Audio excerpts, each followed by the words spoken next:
munsi nje kubasangiza ikintu Imana imaze igihe iri kwisangiza, nizera ko Imana imaze igihe iri kwisangiza umutima wanje. Today I'm here to share with you about what I believe God has been putting on my heart. Ubushize nari nabwiye Dimo ko hari igikorwa twotegura ariko nyine bigaragara tutabibandanije. The last time I spoke to Edmond that there's something we should plan, and unfortunately we didn't do it. Pastor Edmond ngo ntavyo yibuka, agenda ngira ntiyandika muri agenda ntiyaragisimvye. It seems like Pastor Edmond doesn't remember quite well. Ariko numvise umutima wanje ugumusha kubwira ijambo. But I felt my heart burning for this word. Nubwo no munsi ntaza kuvyigisha byose. Although I will not go in depth about these words today, ningaruka nzofata umwanya kugira ngo turangize icigwa ngiye gutangura no munsi. When I come back from Pretoria, we shall continue from today's teaching. Icigwa cyacu cy'uno munsi ni Imana ikiza. Our today's teaching or theme is the God who heals. Imana ikiza ingwara. The God who heals. Hallelujah. Amen. Uru n'urundi ruhande rw'ubutumwa bwiza abavuga butumwa benshi birengagiza. This is another part or portion of the gospel that many preachers ignore. Abandi baranatinya kuja kuri ruhande kubera ko bazi ni ibintu bisaba pratique. And some people don't want to get involved into this part of the gospel because it is very practical. Kubera ko biyumvira ati nigisha ibijanye n'iko Imana ikiza, abantu bava biyumvira ko bazoca baza barazi wanje ndabasengera rero ndinzo nsengera umuntu nakire canka agapfa bizogenda gute. Because some people say if I pray for someone and doesn't get healed and the person gets dead probably, what will the people think? Abantu bamwe bavuga ko ugukiza ingwara bitari mu butumwa bwiza. Some of the people, especially the cessationists, they believe that there is no more healing. Bavuga ngo ivyo gukiza ingwara vy'ingabire zikiza ingwara canke zibitangaza vyaheranye n'igihe c'abigishwa.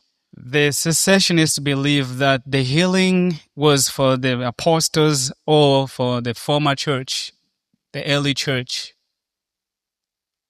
Harimwo abavyizera uko. Do we have some cessationists? Abantu batizera ko Imana ikora ibitangaza itagikiza ingwara vyari vya kera. The people that believe there is no healing anymore, and it was for the early church. Ndabona iwacu batahari. Luckily we have none of them. Bo bizera ko Imana ikiza impwemu gusa, ikiza imitima gusa ariko idakiza imibiri, idashobora gukora ibitangaza. Vyaraheze ivyo. Some people, the cessationists, believe that only God can heal the soul. Ariko kandi hari n'abakozi b'Imana bafata ingabire zo gukora ibitangaza no gukiza ingwara bakabikoresha kuko inyungu zabo mu kumanipira abantu kugira ngo batunge. But we have seen some men of God use this gifting to manipulate people. Abandi bakabikora basizemwe ububeshi kugira ngo bashobore kuronka abantu benshi bakora ibikorwa mu mashengero yabo. And some people we crook around this gifting so they can have many people in their churches. Akagusengera gaca kubwira ngo wakize kandi utakize. They pray for you and they tell you are healed, yet you are not healed. Ibi byose biri mu bintu bituma abantu bazazanirwa kumenya mbega ibitangaza vy'ukuri n'ibitari vy'ukuri vya fake n'ivyahe. This is causing a big havoc, a big confusion. What is the true miracle or what is the fake miracle? Kubera ko ibitangaza bitari vyo navyo biriho. Because there are real fake miracles. Ariko kandi iyo twasengeye umuntu ntakire, but if we pray for somebody and that person doesn't get healed, we don't need to pretend that he's healed. Ntibisabwa yuko twifata nkuko yakize kandi atakize. Why pretending? Kubera iki maska yuko yakize kandi atakize? Iyo umuntu atakize ntaba yakize nyene kuko ukiza si wewe uhamagara umukiza nawe gakize. If somebody is not healed, that's not your business, because the one that heals, you have called upon him, and that's not your business to heal the people. Ni nkuko ari n'uwo ushobora gusengera warengana ukazomba ngo arapfuye. The same, you can pray for someone after passing and then they call you that the person is dead. Ariko ivyo ntibiguca intege kubandanya usengera abagwana. But that should not discourage you from praying for the sick. None hatabaye gupfa mwijoro twojayo gute? So if there is no death, how should we go to heaven? iyi mibiri ko bisaba ko tuyamburwa kugira ngo tuje mu ijuru, rega ko yamburwa no gupfa nyene.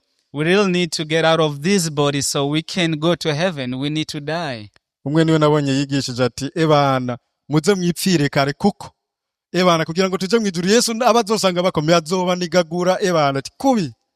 I heard a preacher who said, you better die now because if Christ finds you alive, he will make sure he kills you.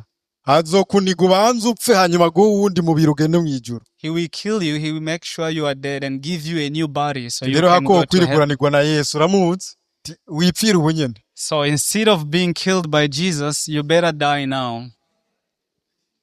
Imana idufashe cyane. Turatinya gupfa ariko kandi gupfa si bibi. We are scared of dying, but dying is a gain, as Paul says. Biri mu kiraro kidushika niyo tuje. It is the process of where we are going. Dushobora gusengera abantu ntibakire mbere no gupfa bagapfa nivyo nariko ndavuga. We can pray for the people and they can even get healed or they can even die.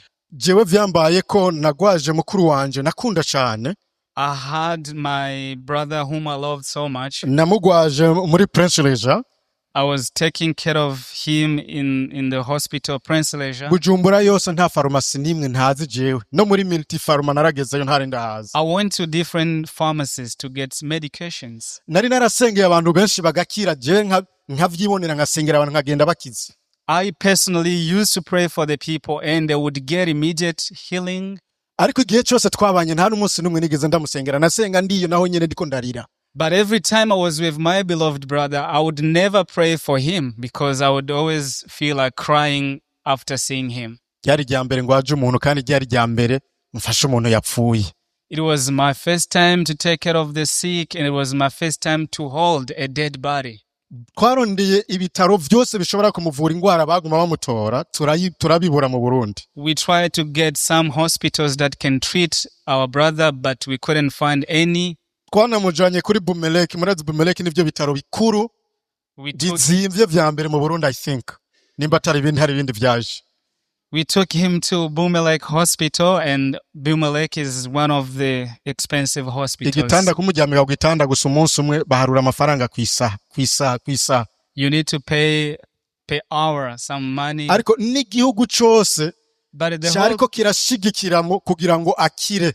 The whole country was involved in this sickness of my Kuko brother yarazwi because he was very popular. Ariko harageze igihe mukuru wanje nduta ndamutari kuko ndamutwara mu bwiherero. But there was a moment that I could lift my brother and take him to the toilet. Naramusengera akambara ati none meze gute meze neza tabona nzokira. I used to pray for him and sometimes he would ask me, do you think that I will be healed? Yavuga ati uzokina nako nkaca ntangura kurira. And I would tell him, yes, you will be healed. But Agaca I would yitwenga cry ati after. nzokira ntugire ikibazo. He would laugh later and then he'd Umunsi say, afatwa I'll be okay. yambwiye ati yatubwiye turiko twirikanga tumutwara kwa muganga atubwiye ati jewe nimureke kuntwara kwa muganga ndondera abakozi b'Imana. When we were rushing him to the hospital, he said, I don't need to go to the hospital. Call the man of God for me. Singomba kuja mu vyabaye vyari birebire ariko naramusengeye twarasenze n'abasenzi benshi ngira mu vyumba turatanga murabizi turatangiriza ariko yaruhiye gupfa. I don't want to go into much detail of what happened to him, but we tried the best we can. We went to different rooms for intercession and nothing worked out. He ended up dying. Ariko kandi nacyo duhagarika gusengera abandi bagwaye kubera ko yapfuye. So should we stop praying for the people because he died? Kuba hari abapaseri bajya intama aho kwigura intama.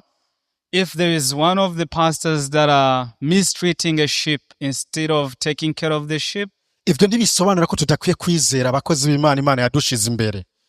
does that mean we shouldn't trust the people that God, the men of God that God has put in front of us? Ico dukwiye gusa no gusoma ijambo no kurimbura kw'ivyo batwigisha biho n'ijambo ry'Imana hanyuma tukabigirako. What we need to take care of or see is whether they are preaching or teaching according to the word of God and learn from them. Nagomba nkubwire ngo nk'uko Imana yitwararitse imitima n'impwemu zacu, I want to tell you, as long as God is taking care of our souls and our hearts, niko yitwararitse n'imibiri yacu. He is also taking care of our bodies. Healing is not just what God does. Ugukiza ntabwo ari igikorwa Imana ikora gusa. Ndasubiramwo, ugukiza ntabwo ari igikorwa Imana ikora gusa. Healing is not the only thing that God does. Ahubwo gukiza ingwara biri mu c'Imana iri. Rather, healing is what God is all about. Gukiza ingwara ndasubiyemwo si ivy'Imana ikora ahubwo ni iciri. Healing is not the only thing that God does, but healing is part of what God is. Ibi tubisanga mu gihe Imana yihishuriye Abisirayeli. We find this when God was revealing himself to Usomye mu gitabo Israelites. cyo kuvayo 15 Reading Exodus chapter 15, ku murongo wa 26 verses 26. niho Imana yahishuye izina rishasha irihishuriye Abisirayeli. That's where God revealed himself to them as a healer. Vyagenze gute? Abisirayeli bariko baragenda bajabutse ikiyaga gitukura, bamaze iminsi 3 bari mu bugaragwa, hatagira amazi, hatagira igiti, izuba rirabakubita, inyota irabakubita. After the Israel people had crossed over the Red Sea, they spent 3 days in the desert. There was a complete desert. There was no tree, there was no water.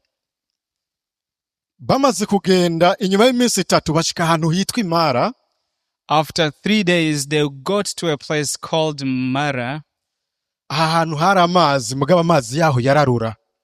There was water in that place, but the water was bitter. Bidogera Imana, bidogera Mose, baravuga ati none turanwa iki iyi minsi 3 yose abana baradupfana Mose. They started complaining to Moses, our kids are gonna die. Ndakunda Mose igihe cyose abonye hari kibazo mu bantu nawe yaca aja gucomplaininga ku Mana. I really love Moses. When people were complaining to him, he also had to go to God and cry Ntabwo out. yaca arondera abapfumu ngo arondere ibitaro, arondere ivyumba vy'amasengesho bikomeye, ahubwo yaca ahindukira ku Mana. He didn't go to see witchcraft, to see hospitals. Instead, he went to God. Ntabwo yakora amastrategy ngo mbigenze gute none ndabacika aba bantu, ariko yaca agaruka ku Mana. He didn't try to be so strategic. How can I run away from these people? Instead, he went to God. Imana iramubwira ati rabakiriya giti Mose. And God told Moses, look at that tree. Mose atoranya giti agenda giterera muri ya mazi arura. And he took a branch, he took a stick and throw it in that water. Ya mazi araryoha ebana ngira gusumbya buraruti. And that bitter water became sweet water. Barajya bararyoherwa, baratamba, baratarika, baribagira imyidogo bariko bagira. They enjoyed, they danced, they ate, they forgot all the complaints they had. Umurongo wa 26 So verses 26, niho Imana yivuga. that's where God revealed himself. Irabwira Mose ati mwari mubizi ko ndi Imana ibakiza ingwara. And he said to Moses, don't you know that I'm a God that heals the sicknesses? Arababarira ati nimwagira umwete wo kumvira Uhoraho Imana yanyu, mugakora ibitunganye mu nyonga ziwe, mukumvira ivyagezwe vyiwe, mukitondera ivyo yihanikije vyose, ngo nta ndwara zobateza nk'izo yateje abanyegiputa. Saying, if you will diligently listen to the voice of the Lord your God and to that which is right in his eyes, and give ear to his commandments and keep all his statutes, I will put none of the diseases on you I put on Egyptians, for I am the Lord your healer. Ngo kuko ari we Uhoraho abakiza ingwara. Because the Lord is your healer. Iri jambo Uhoraho abakiza ingwara, This word, the Lord your healer, ni jambo risobanura ngo Jehova Rafa. it means Jehovah Rapha. Nejo niyumva abantu bavuga ngo Jehova Rafa, ni jambo ry'igiheburayo risobanura ngo Imana ikiza. If you hear people talk about Jehovah Rapha, it is a Hebrew word that means the God that heals. Hallelujah. Amen. Jehova canke yawe isobanura ngo Imana, hanyuma Rafa ikiza. Jehovah itself, that means Yahweh or God. Rapha means the healer. Bivuze ngo ugukiza kw'Imana, gukiza ingwara si ivyikora, ni iciri, ni Jehova Rafa, ni izina ryayo. which means healing is not something that God does, but healing is what God is all about. uhera hera uvuga ko Imana idakiza ingwara, wayihinduye se? How come you say that God does not heal sicknesses? Haleluya. Amen. Ni Jehova Rafa. He is Jehovah Rapha. Iri ni izina ry'uruharo ryihariye, nta wundi aryitwa. It is his own and unique name. Nobody has this name.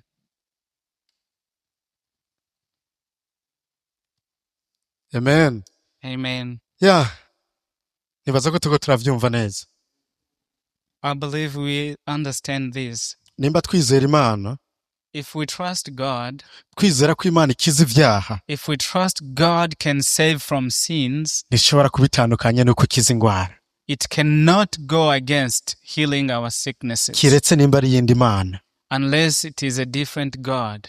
atari Imana y'Abisirayeli yavuze ko ari Jehova Rafa. If he is the God of Israel, he said he is Jehovah Rapha. Imana yacu ni Jehova Rafa, Our God is Jehovah Rapha. idukiza imitima, He heals our souls. idukiza imishaha, He heals our hearts. ikadukiza n'imibiri. Haleluya. He also heals our bodies. Imibiri yacu irakira mu izina ry'uyu uhoraho. Our bodies get healed in the name of the Lord. Ni Imana idahinduka. He is the unchangeable God. Uko yari ejo n'uno munsi ni kwiri. The way he was yesterday, it is Uko yakora today. ibitangaza kera n'uno munsi aracyabikora. The way he was doing miracles those times, He is still the never same. change. Nihinduka. He never change. Nihinduka. He is the same. Uko yari niko ari n'uno munsi. Niko yama. Amen. Amen. Wasomye muri Zaburi 103 ku murongo wa 3, If you read Psalm 103 verses 3, havuga ngo it says ni Imana that he is the God iharira ibigabitanyo vyanyu vyose, that forgives all your iniquities igakiza ingwara zanyu zose. and heals all your Hallelujah. diseases. Imana iharira ibigabitanyo vyacu vyose, He heals all our iniquities igakiza n'ingwara zacu zose. and he heals all our diseases. Ni igiki kiremereye ubuzima bwawe wumva ko Imana itagishoboye? What is heavy on you that you feel God can't do it, can't Kiretse manage? Imana wizera atari iyindi ko ndavuga. Unless the God you trust is not the one I'm talking about. Uhindura ivyiyumviro urondera iyindi ko ndavuga. Change your mind and find the one I'm Kuko iyindi ko talking about. ndavuga ikiza ibigabitanyo n'ingwara, Because the one I'm talking about can heal iniquities and diseases. kandi ntihinduka. And he never changed. Yabikoze kera, He did it before n'ubu iracyabikora, and he's still doing n'ejo it izobikora, and he will do it kuko ari tomorrow Imana idahindagurika. because he is an unchanging God. Misiyo y'Imana mu isi kwari ugukiza. The mission of God in the earth was to heal. Misiyo yazanye Yesu Kristo mu isi kwari ugukiza. The mission of Jesus on earth was to heal. Misiyo Kristo yatumye abigishwa biwe ni ugukiza. The mission he commanded the disciples was to heal. Muri uku gukiza harimo gukira imitima n'imibiri. In this healing, there is a healing of the soul and the healing of the body. Ntabwo ari Imana uza wizenge guharira ibyaha ugise gurambara yugwaye. It is not the God you come to with your sins and leave you sick. Ni Imana igukiza mu buryo bw'imwemu, It is the God that ikagukiza heals. n'umubiri ukagenda utarika. He heals you physically and he heals you spiritually. Amen. Amen. Nagomba mbereke ko gukiza ingwara vyari misiyo ya Yesu Kristo. I want to show you that healing the diseases was one of the missions of Jesus. Kandi vyari misiyo y'intumwa. And it was the mission for the disciples as well. Kandi ni na misiyo y'abizera bose. And it is the mission for all the believers in the world. Muri Luka 4:18, Luke 4 verses 18, Yesu Kristo atanguye kwivuga icyamuzanye mu isi. when Jesus started saying what was the mission, Yariko aramenyesha misiyo y'umunsi bamubwira ngo nasome ngo icyanditswe mu rusengero, ahubwo acasoma yivuga. when they were asking him about himself, he started reading the scriptures about himself.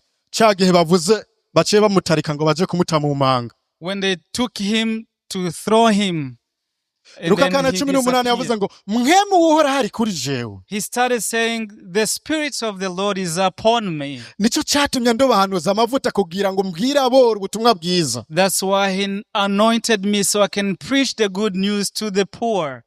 Yanumye kumenyesha abarindwa ko barekuwe. He told me, he appointed me to tell the slaves that they are free N'impumyi ko zihumuka. and that the Haleluya. blind can see. Amen.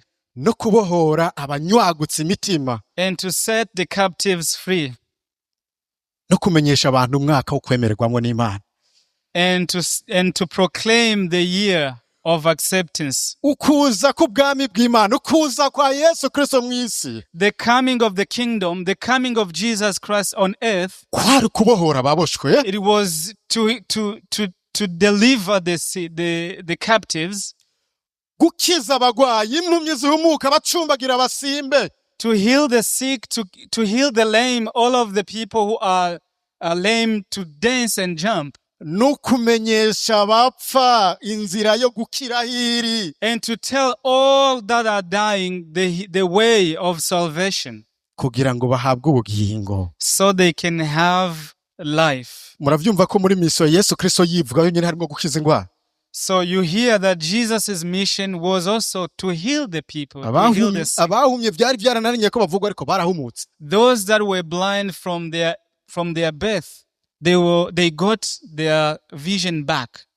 Dufise ibyanditswe byinshi nushaka umbwire ndabigurungikire. Mu isezerano rya kera h'Imana yagiye ikora ibitangaza, ikoresha abantu ibitangaza byo gukiza ingwara. We have so many scriptures. If you want, I can give to you. When the Old Testament, God was using the prophets for them to heal the people. Dufise n'ivyanditswe byinshi byo mu isezerano risha hoho n'agahebuza ibi bitangaza n'ibitangaro Kristo yagenda akora anakiza n'ingwara. We have many scriptures in the New Testament where Christ himself was healing, doing the wonders and miracles. Iki nicyo gikorwa cyari cyamuzanye mu isi That was his mission on earth, kugira ngo abantu bakire.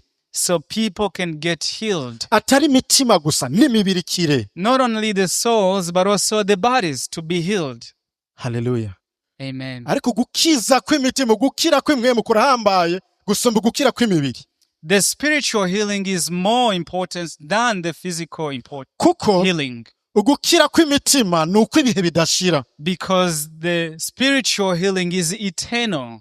Ariko gukira kw'imibiri ni uko igihe gito. The physical healing is temporary, Kuko ibihe biraza umubiri tuzowamburwa twambika uwundi. because we will get out of this body and have a new body. Ariko icyagizwe kizima mu mpemu, But the scripture says that in the spirit, that's eternal. ni iby'ibihe bihoraho. Haleluya. Amen. Murabona ko Yesu Kristo sitwo kwirwa turabisoma. Ni vyinshi yagiye akora by'ibitangaza. We see so many scriptures that Jesus himself was doing some wonders, some miracles, Bivuze ngo vyari muri misiyo yiwe. which means that was part of his mission. Gukora ibitangaza biri mu bintu vyamuvugira niyo biyumviriye kumufata. Iyo biyumviriye kumufata ni kubera ivyo ariko aravuga, ibitangaza yakoze vyaramuvugira. When people decided to catch Jesus, his miracles were defending him. Usomye muri Yohana 10, reka ndahabasomere gato. If you read John chapter 10, Yohana 10 uhere ku murongo wa 17 gushika kuri 21. John 10:17 to 21, Hari inkuru ngaho indyohera cane. Hari inkuru iryoshe. it is a beautiful story. Yeah. Yariko aravuga ngo ni jewe mungere mwiza kandi mungere mwiza yigura intama ziwe bariko baramwumviriza abafarisayo. He was talking about him being a good shepherd. 17 aravuga ngo igituma data nkunda nuko ndekura ubugingo bwanje ngo mpeze subire kubwakira. Nta numwe abunyaka kuko mburekura kubwanje fise n'ububasha bwo gusubira kubwakira kubwabira. Icyo nico cagezwe nahawe na data.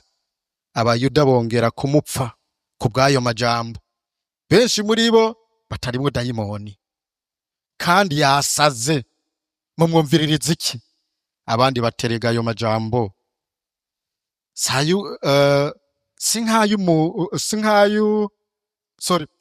abandi bati erega ayo majambo si nk'ayo uhagazwemo na dayimoni. Mbega dayimoni arashobora guhumura amaso y'umuntu? Bariko batangura kumufata ubwo amajambo ariko aravuga. They wanted to capture him because of his own words. Ariko bonyene batanguye gusubiranamwo. And themselves started quarreling between themselves. Ariko uvuga ko yasaze ahubwo wiraba neza ko atari wewe bomaze kureba. They started saying, if you think he is oppressed by a demon, you must have a problem. Ntimbuvuga ko ari mwi dayimoni. Ariko ya majambo avuga umva ari umuntu ahagazwemo na dayimoni. If you say he is oppressed by a demon, those words cannot come from a man who is oppressed by a demon. How can a demon heal the blind? Ibitangaza vyaramuvugira. The miracles were defending him. Kandi ibitangaza vyahamagara n'abandi benshi kuko ukize yaca yiruka guhamagara abandi. Or the miracles were calling all the people towards him, because if you are healed, you were going to call another person to be healed. Benshi bakaguma baza kubera ibikorwa biriko birakoreka. Now people started coming to him because of the things that are being done by Jesus. Na cagihe Yohana ari mwibohero yatumye intumwa. And when John was in jail, he sent his disciples.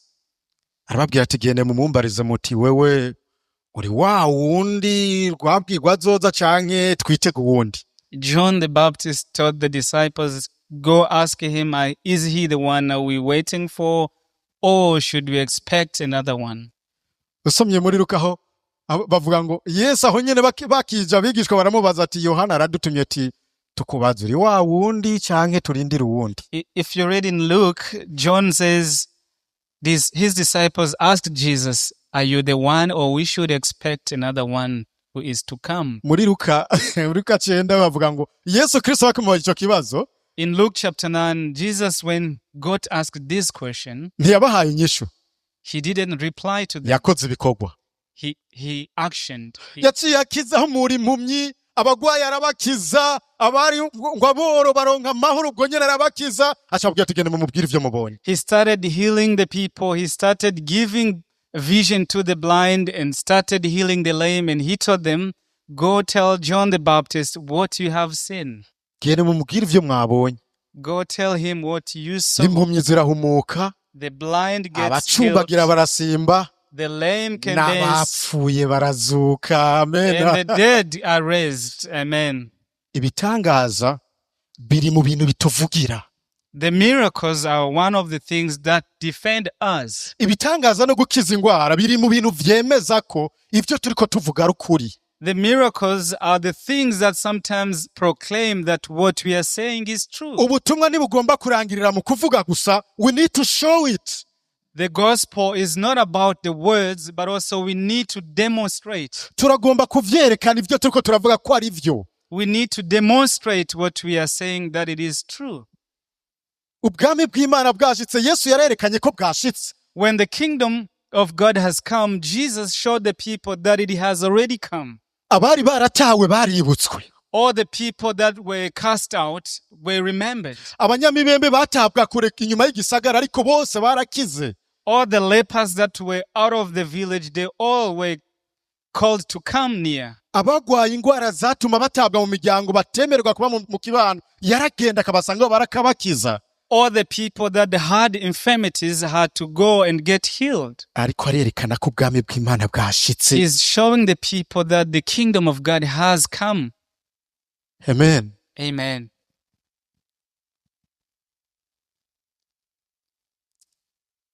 Nagira mbereke turabe gukora ibitangaza no gukiza ingwara nka mission y'abizera bose. I want to show you how healing, doing miracles as a mission to all the believers in the world. Muri Mariko 16, 17 gushika ku 18. Mark 16:17 to 18. Yesu yariko atuma abigishwa bababwira ngo mugende mubwira abantu ubutumwa bwiza. He was sending out his disciples to go tell them, the people, the good news. Abizeye mubabatize mu izina rya data wa twese n'iry'umwana n'irya mpwemu yera. Baptize those who believe in the name of the Father, the Son, and the Holy Ku Spirit. murongo wa 17 On the 17th verse, acarerekana abizeye ibizobaranga. he shows what will happen to those that believe. Avuga ngo kandi ibimenyetso bizokwama biboneka ku bizera ni ibi. He said, and the signs that will accompany those who believe. Bazosenda abadayimoni mu izina ryanje. They will cast out demons in my name. Bazovuga indimi nsha. They will speak in new tongues. Bazofata inzoka. They will pick up serpents. Nibanywa ikintu cica ntaco kizobagira na gatoya. And if they drink any deadly poison, it will not hurt them. Bazorambika ibiganza ku bagwaye bakire. They will lay their hands on the sick and they will recover. Ni bande bariko baravugwa hano? Who are these people that the Bible is talking about here? Abizera. All the believers. Edimoni yavuga ubutumwa bwiza. If Edmond will preach the good news, Abazobwizera. all that we believe, Ibi ni bimenyetso Yesu Kristo ariko aravuga bitegerezwa kuzobaranga. these are the signs that we accompany those that we believe. Gukiza ingwara n'uno munsi kiracari igikorwa c'Imana. Healing the diseases is one of the God's works. Gukora ibitangaza n'uno munsi kiracari igikorwa c'Imana. Performing miracles is still God's work. Yesu aravuga ngo murinze mugira gusa no kwizera kungana kabuto ka sinapi. Says if you had a mustard seed faith, Mwobwira n'imisozi iti manuka muri hose ikamanuka. you would tell the mountain to fall down into the ocean. Ikibazo si Imana itagikiza ingwara. The problem is not that God is no longer healing the diseases. Ikibazo si Imana itagikora ibitangaza. The problem is not God who is no longer doing miracles. Rondera ikibazo aho kiri mu bugingo bwawe. You need to find the problem in your life. Kuko Yesu avuga ngo abizera ngibi ibimenyetso bizobaranga. Because Jesus says these are the signs that we accompany the believers. Turabwirwa ubutumwa ariko kandi ubutumwa bugomba kujana n'ibikorwa. We are taught the gospel, but we need to demonstrate our gospel with works. Hello? Hello? Nabarambi.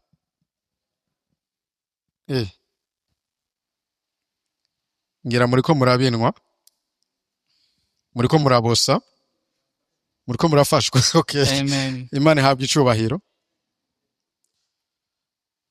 Inkuru ngiza y'ubwami bw'Imana ntigomba guherera ku munwa gusa mu kuvuga gusa. The good news is not just in words. Ntikarangirire mu kuvuga gusa. And it should not end in just words. Turagomba kwerekana ubushobozi bw'Imana. We need to manifest, to demonstrate the power of God. Turagomba kwerekana ko aho uhora haganje ingwara zirakira. We need to manifest to show that where God is ruling, sicknesses get healed. Reka turangirize kuri misiyo y'intumwa, gukiza ingwara nka misiyo y'intumwa. Let us finish on this one, healing as a disciples' mission. Matayo 10:5 gushika kuri 11. Matthew 10:5-11. Kavuga ngo yariko aratuma intumwa n'igihe Yesu Kristo yaratumye intumwa. This is Jesus sending out his Mwibuke intumwa disciples. zagiye kuri misiyo ya Yesu Kristo niwe yazitumye. Remember, Jesus is the one that was sending the disciples out. Kandi For the twabonye ko mission. misiyo ya Yesu Kristo kwari gukiza. And we have seen that Jesus' mission was to heal as well. Gukiza impwemu n'imibiri. To heal the spirit, the soul, and to heal the body. Dusomye ku murongo w'icumi dusimbiye favuga ngo abo 12 Yesu arabatuma ababarira ati munyumvirize hano. Abo 12 Yesu arabatuma ababarira ati ntimuze mujane inzira ija mu banyamahanga canke mu bisagara by'abasamariya, ariko muje mu ntama zazimiye zo mu muryango wa Isirayeli. Uko mugenda kose mwigishe muti ubwami bwo mwijuru buri hafi. Mukiza abagwaye, muzura abapfuye, mukiza abanyamibembe, musende abadayimoni. iyi ni misiyo abigishwa ba Yesu Kristo bariko barahabwa. Mugende muvuge ubutumwa bwiza, muvuge ko ubwami bw'Imana buri hafi, mukiza abagwaye, musenda abadayimoni, muzura abapfuye, akakaragoye, muzura abapfuye kuko ribe acabaye ati nta numwe ndabona yamuzuye, ariko abapfuye barazuka mu izina rya Yesu Kristo. Amen. Ntimutekere isaho, aka kantu rero ni sawa. Ntimutekere isaho canke ifeza canke amahera mu mifuko yanyu canke isaho y'impamba, kandi ntimujane amapfunda abiri canke inkweto canke inkoni, kuko umukozi akwiye impembo yiwe. Igisagara cose canke imihana muzoshikamwo muhabaze ubereye, mubarire gushitsa mumurarire gushitsa aho muzovirayo. Aho bandandije mu munsi usanga arabwiye ati utazobakira rero, utazobagaburira ngo murye nyine muhage abaye twatuntu twose mutatwaye, musohotse muzove mukongo mu birenge. He continues and he told them that anyone who will not receive you from that village you will go to, you need to shake the dust of your sandals. Ngiye kurangirizaho kiraryoshe. This portion is quite interesting. Ngiragereza kudufasha impamvu tutariko turakiza ingwara abagaho. I think it will help us to understand why we are not healing kiraza guhura na the ka kantu disease. kale twavugana tugitanguye. And probably we will have to deal with Alan. Yababwiye ngo gende mwigishe, He told them, go and teach, muvuge ivy'ubwami bw'Imana. talk about the kingdom. Kuvuga ivy'ubwami bw'Imana no kuvuga inkuru nziza gikorwa Kristo yakoze. To teach about the kingdom of God, it is to teach what Jesus has done. Sivyo gusa mbatumi mukiza ingwara. It is not only to say about it, but also to heal the disease. Zura abantu bapfuye kugira ngo abantu babimenye ko ubwami muvuze bwashitse. To raise the dead so they can know that the kingdom of God has arrived. Has come. Abanyamibembe batererwa kure, nta muntu yemerewe kwegera aho bari. Nimugende mubakize kugira ngo abantu bamenye ko ubwami bw'Imana bukiza ni ntabwa. The lepers are cast out of the village. Go and find them and tell them and heal them and bring them in the village, because the kingdom of God has come. Akantu karyoshe rero, ntimutware ikintu na kimwe. The most interesting thing here, it says, take nothing with you. Ni ugutwara Bibiliya gusa. Take the Bible only. Twara ijambo gusa, ntihagire ikindi kintu mutwara. There's nothing you shall take with yourself. Ntimutware ibiratu myambaro ibiri. Don't take sandals. Nta n'inkoni ikenewe ko mutwara. You don't need to take your tonics. Nta njya zikenewe ko mutwara. You don't need to take your food. Nta hantu handitse amafaranga ngaha, ngira ni muri Luka. There's Yari handi handitse ati nimutware, haranditse ngaha nimujane n'amahera mu mifuko. And take no money in Abantu bava your badakira mutwara pockets, amahera mu mifuko. because people might not heal. If you Mugenda take- ataco mutwaye, mugenda uko nyene mbatumye. Go empty-handed. Just go. Muri Luka avuga ngo mubihere ubusa, namwe mugende mubitangire ubundi. In Luke says, freely you've been given, freely give it. Ivyo kurya rero umukozi abegwa n'impwembo, hariya nyene mugiye gukiza abantu. So Bagomba kubagaburira mukarya. now the laborer deserves his salary, the wage, they will feed you. Aka kantu karahindutse uno munsi. This thing has changed recently. Ahubwo umuntu agwaye yumvise ngo Edimo pastor Edimo naraje kunsengera, abaye expecting ko Edimo azana buti yuzuye indya. The people that are sick, whenever they are sick, they expect Edmond to bring food. Ariko birivuze ni ntakira, ukazona utwaye indya ntazokira. But the Bible says if you go with food, he will not heal. He will not Genda get uko you. nyene ntutware n'amahera, ntutware mu mufuko. Go empty-handed. Don't take your money in your Yesu avuga pocket. ati nimutware, no muri Luka avuga ntimutware ikintu na kimwe. Even Luke, it says you shall take nothing with you, Kuko umukozi abegwa n'impemu. because the laborer deserves the wage. Gende mubabwire ubutumwa mukize n'ingwara babibone. Go and tell them the good news and heal them so they can see. Bazobakira babagabure, muzorya ivyo babahaye, niko yavuze muri Luka. They shall receive you and they shall give you food. That's what it says in Luke. Kandi inzu yose muzinjiramo. And every house, a village you shall enter. Mucinjiye muze muyiramutse. The moment you enter the village, greet it. Nimba irimwo umunyamahoro abakira, aho iyo nzu amahoro yanyu azomusigarako. If there is any kind man in that village, your peace will remain on that person. Ibitari uko amahoro yanyu azobagarukako. It means that the peace will come back to you. Nk'abantu mugomba ko tuza kubasengera tuzanye amahera twikoreye ngo paseri yaje ngaha ngo andiriye ubugari ngo nta kintu na kimwe yazanye ngo nta nidiringi kandi maze iminsi ngwaye, nukira nje kugusengera gukire nze nzanye nyanukira. For people who are sick in the church, you call me and you want me to bring food and money.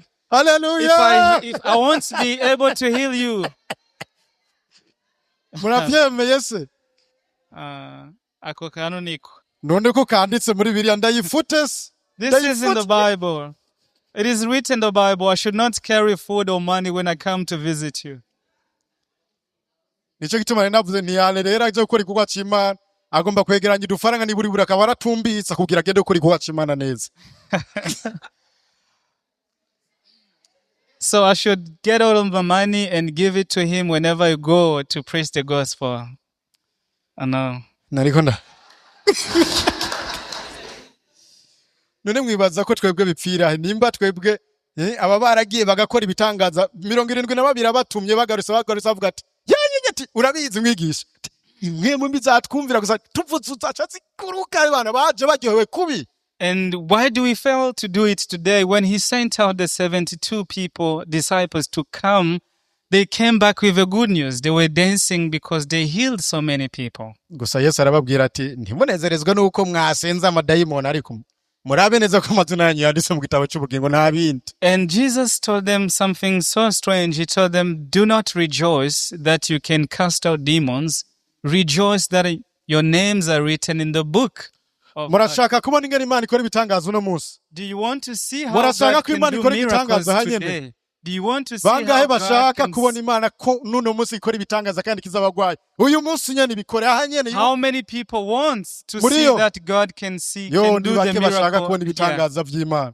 Nta kibazo protocol no munsi nine ni dive. Ntorera isaha wegeranye ibintu byose bafise kugira ngo tubasengere. Kuko mufise amafaranga muravyumva nta gitangaza kiza gukoreka. Hallelujah. Amen. Ntabwo Yesu Kristo yariko avuga ibi kugira ngo abereke yuko bafise ikintu aba bantu bagoye badakira. Jesus is not saying this to mean that the people that have possessions will not be healed. Ariko yariko arabivuga kugira ngo nibagenda bigakoreka.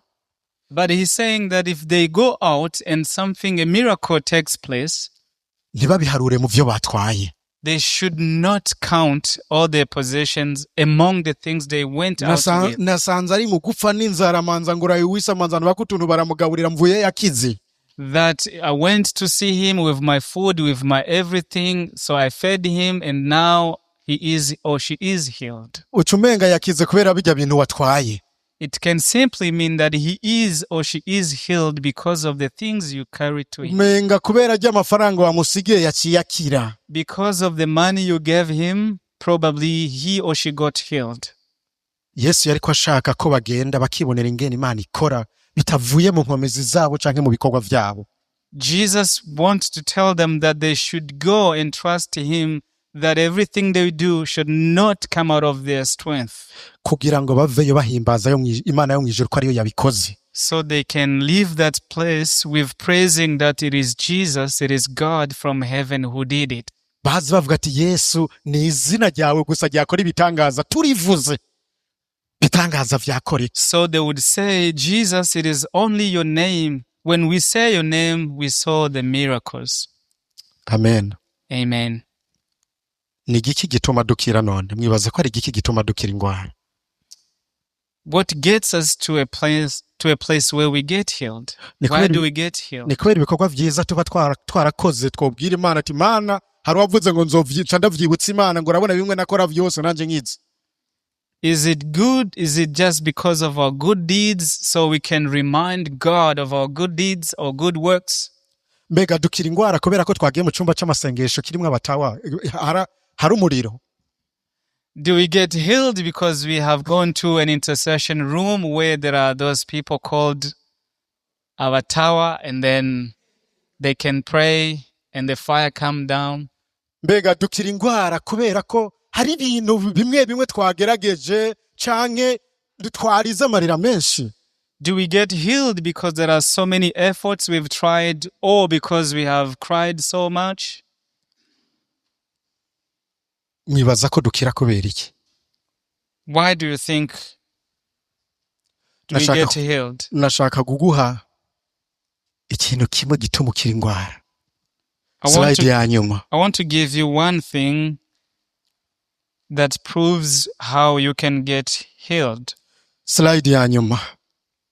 The last slide. Slide ya gatandatu. Yesaya 53. Isaiah 53. Imishishagu yiwe niyidukiza. In his stripes we are healed. Si ibikorwa twakoze bituma dukira indwara. It is not the works that we have done that get us to be healed. Si icyumba cy'amasengesho twagiyemo gituma dukira indwara. It is not the intercession room we have gone into. Si kubera nasengewe na pasiteri nca nkira indwara. It is not because a pastor has prayed for me, then I will get healed. Ariko imishishagu ya Kristo irahagije kugira ngo dushobore gukira indwara. But it is because in Jesus' beatings or stripes, they are enough for us to be healed. Iki cyanditswe kirandiza kenshi iyo ndiko ndagisoma. This portion of scripture gets me to cry whenever I'm reading it. Ni zacu ntimba yishizeko. He buried all our sorrows. Ni yacu mibabaro yikoreye. He carried all of our sufferings. Igihano kituronkesha amahoro kimwe twari gukubitwa cyabaye kuri we. The judgment, the condemnation was on him. Ngo ariko twe twamwiyumviriye nk'uwakubiswe n'Imana. But we thought him as the one beaten by God. Ngo yicurikiza kabonge. He is in sorrow. Umurongo wa 5 avuga ngo kandi imishishagu yiwe. And the 5th verse says, in his stripes, mu nguma ziwe niho dukirira indwara. In his wounds, in his beatings, we are healed. Hallelujah. Amen. Mu mishishagu ya Kristo tuharonkera agakiza kadukiza imitima n'imibiri.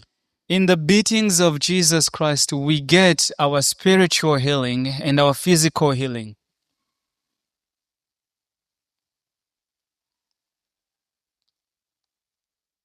Ugushikama no gushira amanga mu kwizera igikorwa ciza Kristo yakoze. The confidence we have in believing the perfect work of Jesus Christ.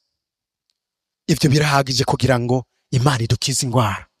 That only is enough for God to heal our disease. Kwizera ko Kristo yapfuye akazuka yatonaguwe ku bwacu. Believing that Jesus Christ died and resurrected and died for us. Ivyo bikaduhesha ubugingo budashira dufise no munsi. That allows us to have eternal life we have today. Ibi birahagije ngo dushobore kwegera Imana nk'abana idukiza indwara nk'umuvyeyi. That only is enough for us to get to God as the Father who can heal us. Ni igikorwa ca Kristo cyonyene gituma ushobora gukira indwara.